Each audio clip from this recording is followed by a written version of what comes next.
사도행전을 우리가 이제 매주일마다 우리가 말씀을 보고 있는데, 사도행전의 주제는 땅 끝까지 이르러 그리스도의 증인이 되라라는 그 말씀이 바로 주제라고 할 수가 있습니다.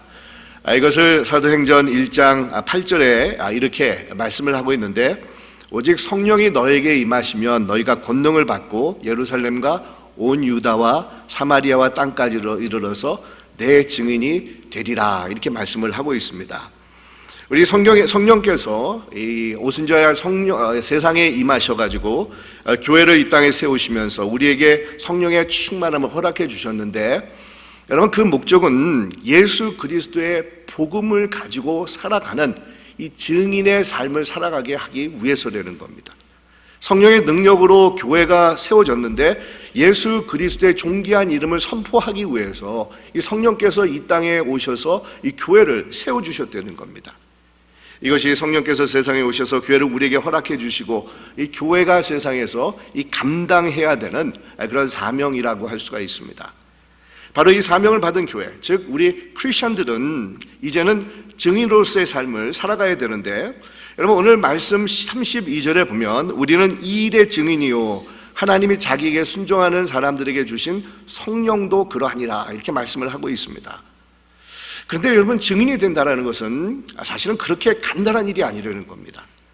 이 증인이라는 헬라 단어에서 마투리아라는 그런 단어가 되는데, 영어로 순교자라고 하는 마르라고 하는 단어가 이 파생이 되어 나올 정도로, 여러분, 증인이 된다라는 것은 목숨을 잃어버릴 수 있는 그런 위험한 일이 될 수가 있다는 것입니다.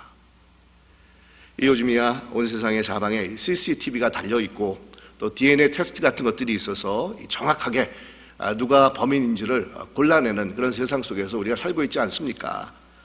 또한 이렇게 스마트폰 같은 것들은 사람들의 모든 통화한 내용이나 아니면 행적이 그 안에 고스란히 남아있어서 아주 확실한 증거가 됩니다. 이런 증거들이 확실하게 있기 때문에 어느 누구도 더 이상 핑계를 이렇게 댈 수 없는 그런 시대 속에서 우리가 살아가고 있습니다. 얼마 전에 한국에서는 오래전에 있었던 아주 끔찍한 연쇄 살인 사건의 범인을 못 찾고 있다가 이 DNA 테스트를 했는데 이렇게 매치가 되는 것이 발견이 되어서 거의 30년 가까이 잊혀져 있던 범인을 아주 극적으로 찾아내는 그런 일도 있었습니다. 하지만 여러분, 옛날에는 전혀 그런 것들이 없었다는 겁니다. 단지 사람들의 증언에만 의존을 했었어야만 합니다. 이 증인이 어떻게 말하는 것에 따라서 죄가 있느냐 없느냐가 드러내는 이 결정적인 단서가 이 제공이 됩니다. 그러다 보니 여러분, 증인이라고 하면은 이 막중한 책임을 가지고 있는 자가 됩니다. 잘못 증언했다가는 한 사람을 죄인으로 몰아서 죽게도 만들 수가 있고, 반대로 살릴 수도 있는 사람이 바로 증인이 됩니다. 그래서 증인이 된다는 것은 아주 신중하게 생각해야 되는 그런 부분입니다. 만약에 거짓 증언을 하다가 위증죄로 이 발견이 되면은 이 죽음을 맞이할 수도 있는 사람이 바로 증인이 됩니다. 그래서 증인이 되기 위해서는 자신의 목숨을 걸지 않고서는 할 수가 없었는데, 여러분, 증인이 된다는 것은 죽을 각오를 하고 진리를 이렇게 밝히는 그런 사람이 되는 겁니다. 또한 증인은 사랑하는 마음이 없으면 이 감당할 수가 없습니다. 이 잘못했다가는 자신의 목숨에 위협이 가해질 수가 있는데 누가 선뜻 나서서 할 수가 있겠습니까? 그래서 증인은 자신의 목숨을 내놓을 정도로 이 사랑하는 그런 마음이 있을 때 이 증인으로서의 역할을 이 감당할 수가 있다는 겁니다. 근데 여러분, 우리 하나님께서는 바로 이런 증인의 사명을 이 교회에 주셨습니다. 이 성령께서 강림하시면서 교회가 이 땅에 세워지고 교회의 성령 충만을 이 주신 목적은 세상 끝까지 예수 그리스도의 증인으로서, 이 하나님 나라의 증인으로서 살아가라라는 그런 목적으로 우리에게 교회를 주시고 또 성령을 우리 모두에게 이 부어주고 계시다는 겁니다. 우리가 사도행전을 공부하면서 초대교회 교인들이 자신들 안에 있었던 탐욕과 이기심을 벗어버리고 서로가 사랑과 긍휼과 또 굉장히 그런 애틋한 마음으로 바라보면서 유무상통하는 그런 아름다운 공동체가 이루어진다는 것을 우리가 살펴보았었는데, 여러분, 사실 어떻게 이렇게 아름다운 일들이 이게 나타날 수가 있었겠습니까? 그것도 자신들의 피땀 흘려서 벌어들인 그런 소유물들을, 그런 물질들을 다 포기를 하면서 어떻게 형제 자매들에게 나눠주는 그런 일들이 일어날 수가 있었겠습니까? 성령 충만을 받아서 이 자신들이 예수 그리스도의 증이라는 그런 사실을 초대교회 교우들이 이 깨달았기 때문이라는 겁니다. 우리 예수님께서 세상에 살아계시는 동안에 이웃을 향한 사랑과 헌신과 희생의 삶을 성령에 의해서 이 깨닫게 되자 이 초대교회 교인들은 기쁨으로 자발적으로 자신들의 것을 나눠주는 이 공동체를 이룰 수가 있었다는 겁니다. 그런데 이런 아름다운 공동체의 모습이 또한 세상 사람들에게 전해지면서 초대교회는 예수 그리스도의 삶을 드러내는 아주 강력한 증언자로서의 삶을 살아갈 수가 있었다는 겁니다. 오늘 말씀은 계속해서 하나님의 교회가 예수 그리스도의 증언자로서의 삶을 어떻게 이루어 나갔는지에 대해서 우리에게 말씀을 해주고 있는데, 특히나 세상에서 오는 극심한 핍박과 환난 가운데서 어떻게 교회가 충실한 증언자로서의 삶을 드러내고 있는지에 대해서 오늘 본문이 우리에게 말씀을 해주고 있습니다. 유대 종교 지도자들은 하나님의 교회가 계속해서 이 번성해 나가는 것을 보면서 극심한 이 불안함과 이 시기심을 가지게 됩니다. 그러면서 사도들을 드디어 옥에 가두게 되는데, 한 사람 두 사람만 옥에 가둬둔 것이 아니라 사도들을 다 붙잡아가지고 옥에 가둬두게 된다는 겁니다. 이전에는 사도들의 대표적인 그런 베드로와 요한을 불러다가 다시는 그리스도의 복음을 전하지 못하도록 아주 단단히 위협을 가한 후에 풀어줬던 적이 있었는데, 사도들은 그럼에도 불구하고 이 일에 아랑곳하지 않고 계속해서 이 복음을 증거했습니다. 많은 환자들을 치유하는 기적과 이적을 베풀기도 했었고, 또 불쌍하고 가난한 자들을 돌보는 이들을 감당해 나갔다는 겁니다. 그러자 예수님을 믿는 자들이 계속해서 늘어나면서 이 교회가 부흥을 하게 되는데, 이런 소식이 종교 지도자들에게도 들려지게 되는 겁니다. 그러다 보니까 이 종교 지도자들이 굉장히 이 불안함을 떨쳐버릴 수가 없는데, 이 자신들이 지금까지 누렸던 특권과 권위가 사라져버리지 않을까, 이런 걱정 때문에 불안함이 있고 두려워하는 그런 마음이 생기기 시작을 합니다. 그래서 자신들에게 주어지는 그런 불안함과 시기심을 이기지 못한 채 결국은 종교 지도자들은 군조들을 보내가지고 이 사도들을 잡아다가 옥에 가두어 버렸다는 겁니다.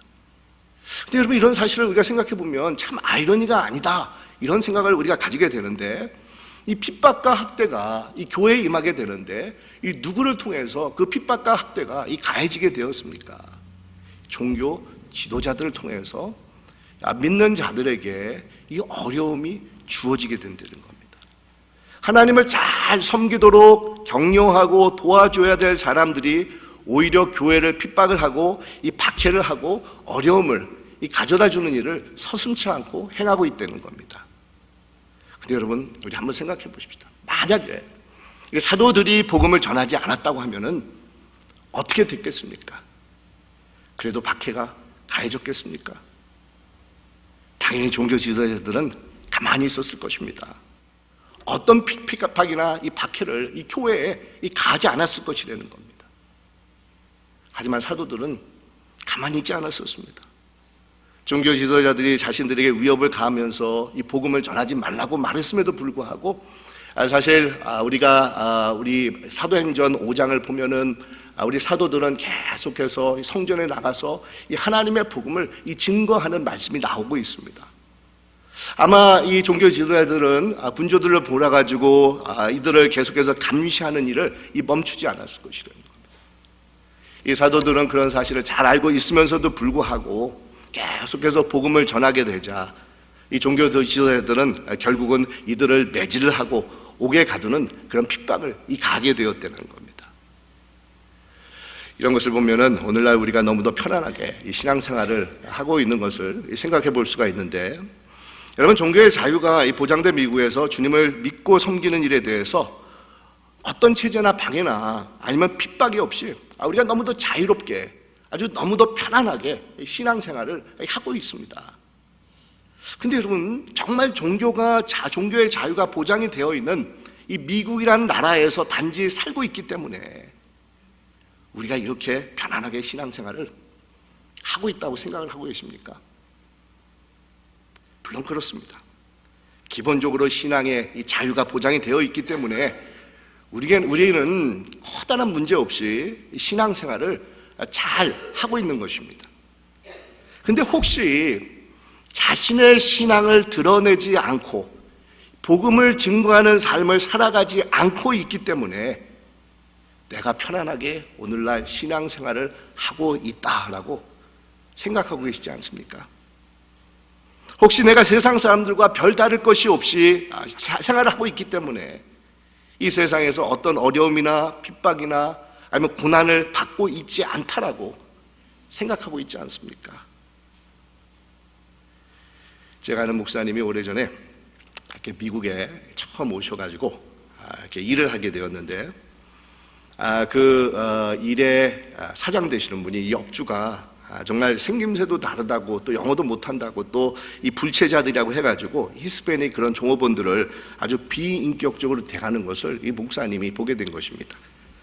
이게 한 번, 두 번이 아니라 허구한 날 계속해서 이들을 막대하는 것을 이분이 보시면서 정말 이 목사님의 마음이 굉장히 이렇게 괴로운 것을 느끼게 됩니다.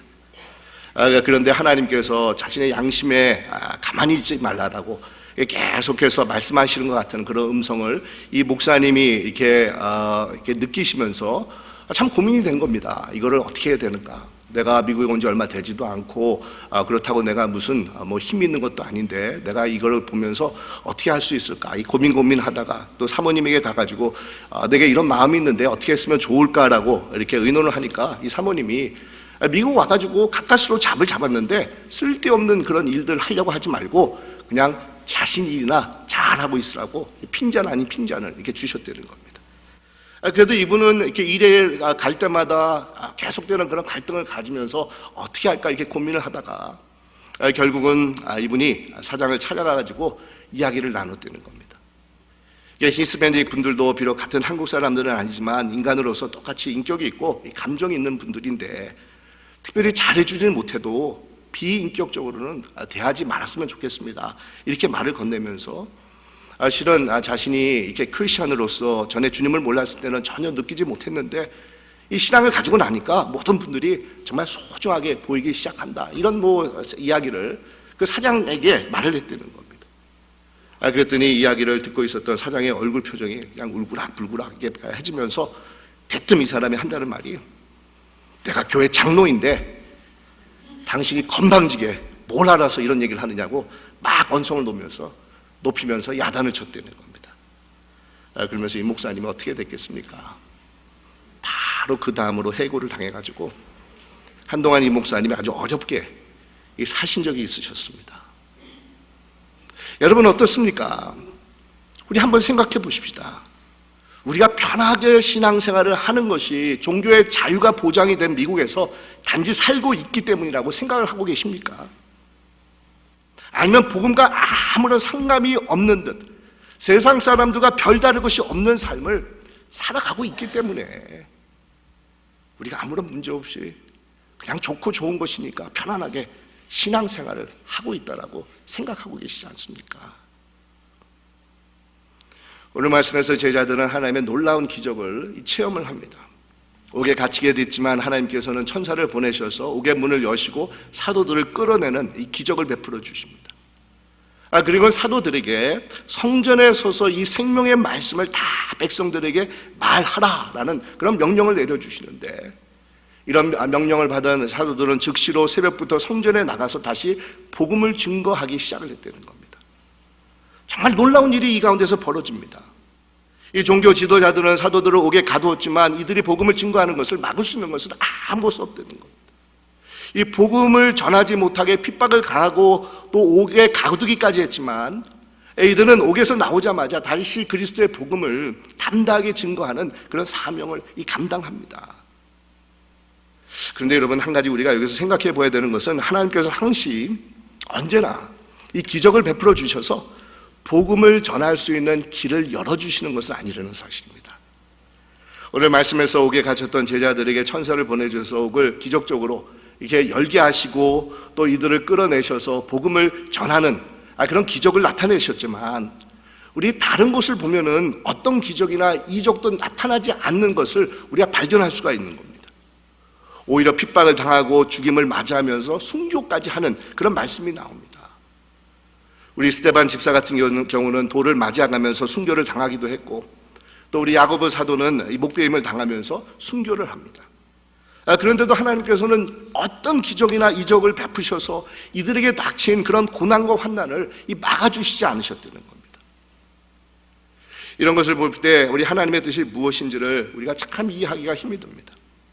어떨 때 기적과 이적을 베풀어 주시고 또 어떨 때 안 베풀어 주시는지 우리 인간이 가지고 있는 얕은 지혜를 가지고는 헤아리기가 참 어렵습니다.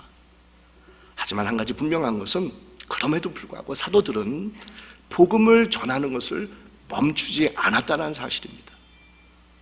옥에 갇히면 갇힌 대로, 옥에서 풀려 나오면 나오는 대로 계속해서 복음을 전합니다. 스데반 집사 같은 경우에는 순교를 당하는 순간까지도 예수 그리스도를 증거하는 삶을 살았습니다. 어떤 상황, 어떤 장소, 어떤 시간대에 있든지 이들은 끊임없이 복음을 증거하는 삶을 삽니다. 복음을 위해서 삶을 전적으로 헌신을 합니다. 오히려 예수 그리스도 때문에 가진 어려움을 당하였더라도 그것이 당연하다라고 여겨지면서 기쁨을 가지고 이 복음을 증거하는데 열정을 쏟아부었습니다. 우리 오늘 읽은 41절에 보니까 그리스도의 이름을 위하여 능력받는 일에 합당한 자로 여기심을 기뻐했다라고 말하고 있는데, 우리 주님께서 핍박을 받으시고 모독을 당하는 것을 통해서 자신들이 이제는 그리스도를 섬기는 자가 되었음을 보고 기뻐한 겁니다. 여러분, 얼마나 정말 귀한 말씀입니까? 채찍을 맞습니다.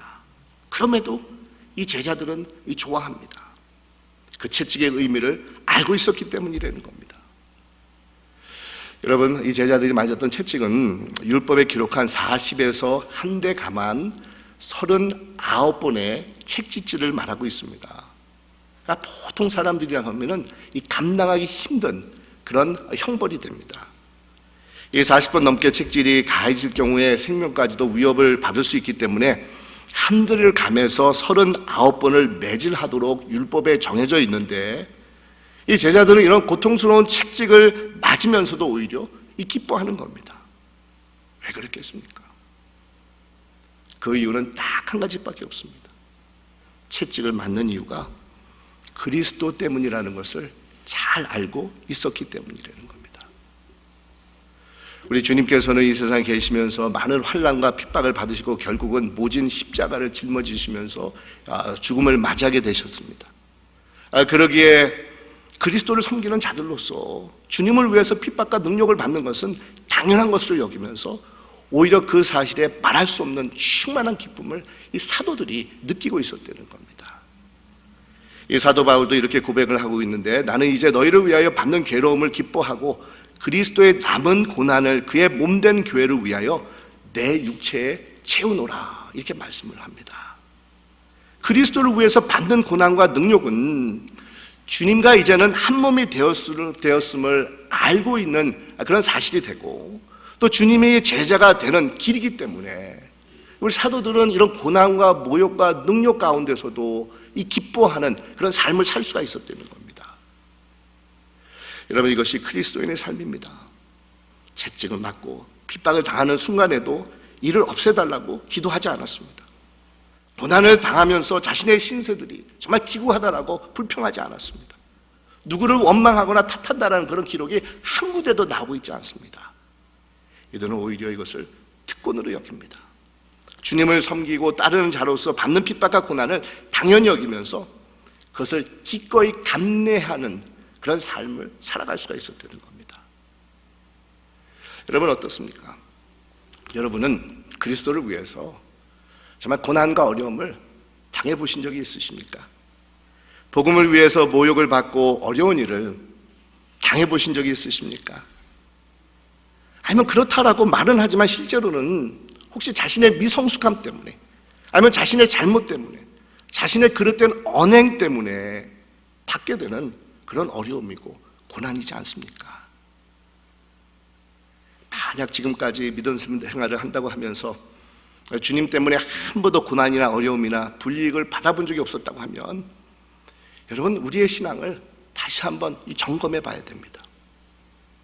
이 세상을 살아가면서 정말 신앙생활을 한다고 하지만 정말 이 세상에 살아가는 것에 대해서 갈등을 가져본 적도 없었고 고민을 해본 적도 없었다고 하면은 다시 한번 여러분들의 신앙이 어떤 것인지를 재점검해 봐야 된다는 겁니다.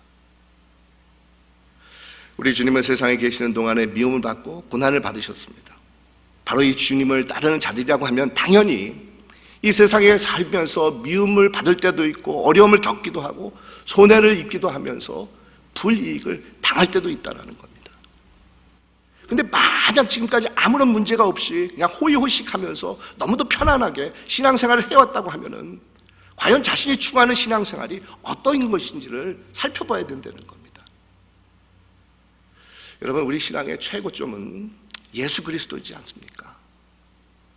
예수님은 우리를 위해서 십자가에 달려 죽으셨지만 우리 하나님께서는 우리 예수님을 3일 만에 살리셔서 그를 오른손에 높이시고 우리의 임금과 구주가 되었다라고 오늘 본문에서 기록하고 있습니다. 우리는 그분을 임금과 구주로 모시고 있기 때문에 오직 그분에게만 복종하는 삶을 추구하는 자로 이 부름을 받은 자들인 겁니다. 여러분, 신앙의 목적은 이 세상 어떤 것보다도 물질이나 사람이나 아니면 명예보다도 하나님께 순종하는 것이 이 마땅하다라는 것을 고백하는 것이 진정한 신앙인들의 삶이라는 겁니다. 바로 이 사실을 사도들은 깨우침을 받고 있었습니다. 그래서 복음을 전하지 못하게 하기 위해서 이 박해와 모욕이 이들에게 가해졌지만 이들은 담대하게 외치는 겁니다. 사람보다 하나님께 순종하는 것이 마땅하니라 라고 외쳤다는 겁니다. 오직 하나님을 향한 그리스도의 복음을 위한 절대적인 순종을 말하고 있습니다. 이런 수직적인 관계가 올바로 형성이 되어 있을 때 우리는 어떤 것도 두려워하지 않는 그런 신앙생활을 할 수가 있습니다. 사람이 무섭지 않고 이 생명이 아깝지 않습니다. 오직 하나님을 위해서만 이 자신을 드릴 뿐이라는 겁니다. 이 사실 한국 기독교는 순교자의 피와 박해의 고난 속에서 성장해온 이 교회라고 할 수가 있는데, 여러분, 한국 교회가 오늘날까지 올 수 있었던 것은 우리의 많은 신앙의 선배들이 그리스도를 위해서, 복음을 위해서 자신들의 생명을 내어줄 정도로 이 복음의 증인자로서의 삶을 살았기 때문입니다. 사실 제가 오늘 오후에 어느 목사님이 이렇게 책을 쓰셔서 이렇게 출판 기념식을 한다고 그래서 제가 다녀올 예정인데, 이분이 저한테 이렇게 책을 써서 올 수 있느냐라고 해서 제가 한번 물어봤습니다. 어떤 책을 쓰셨습니까? 라고 하니까 이분이 석박남 전도사님이란 분의 일대기를 이렇게 쓰셨다고 하는데, 이분은 한국 교회 역사에서 잘 알려지지 않은 그런 순교자셨습니다.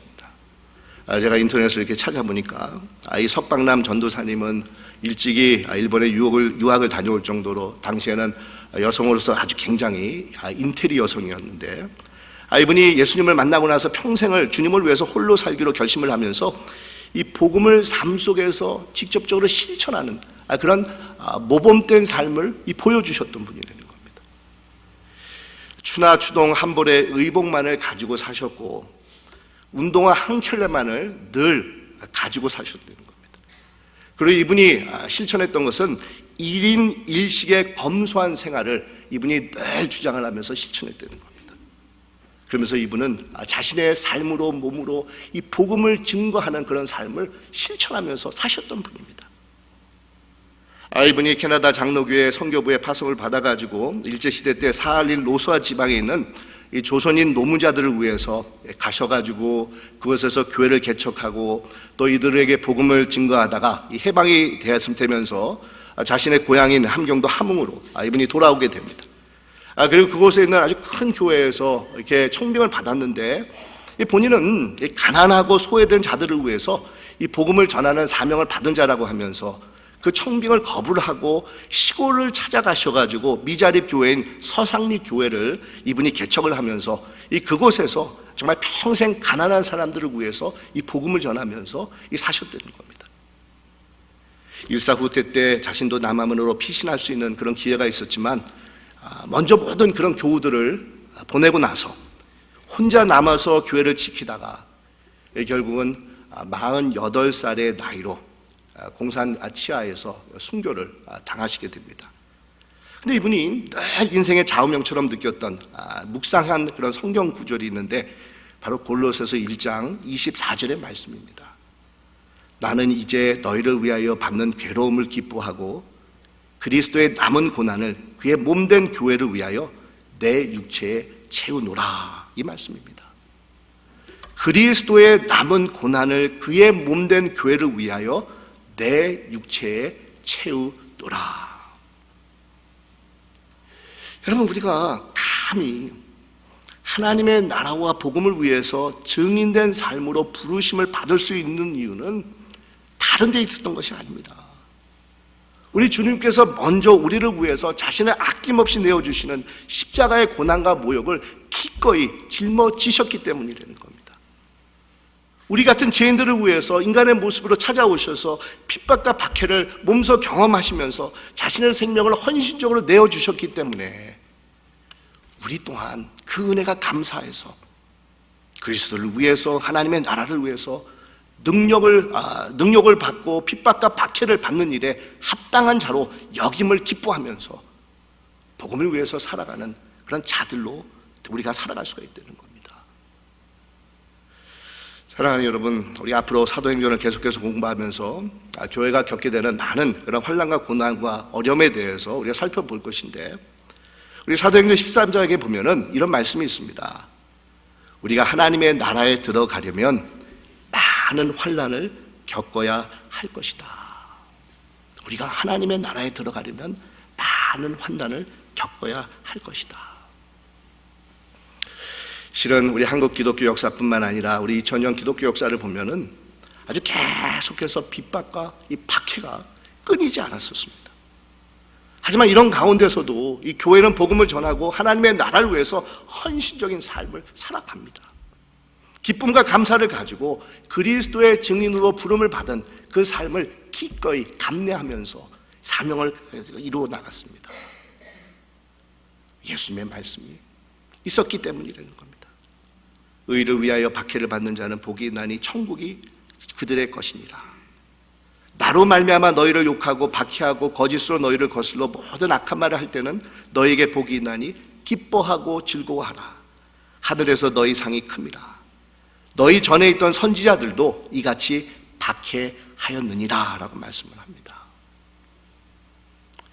실은 오늘 말씀을 이렇게 준비하면서 설교자로서 참 부담이 가는 그런 내용이다라는 그런 생각을 제가 많이 가졌었습니다.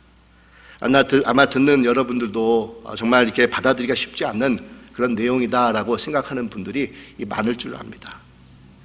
하지만 여러분, 이것이 하나님의 말씀입니다. 하나님의 말씀이 분명히 우리에게 말씀하고 있습니다.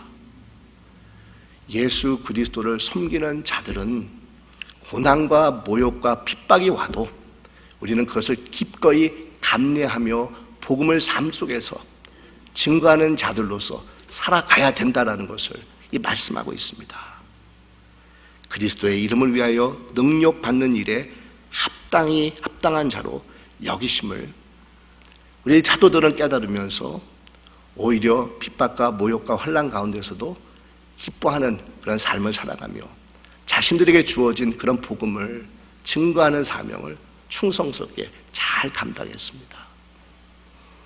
사랑하는 여러분, 우리가 밖에 나가서 마켓 앞에서 주님을 믿으시라고 우리가 복음을 외치지 못한다 할지라도 우리 삶의 모든 영역이 정말 복음으로서 살아가는 그런 삶이 되어야 된다는 겁니다.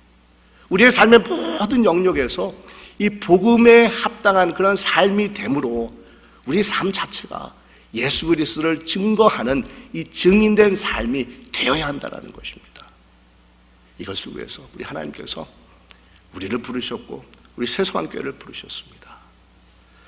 사랑하는 여러분, 정말 힘들고 어려운 우리 이민 생활이지만 우리에게 주어진 그리스도의 증인된 그런 사명을 감당하기에 부족함이 없는 여러분들이 되시기를 주의 이름으로 축원드립니다.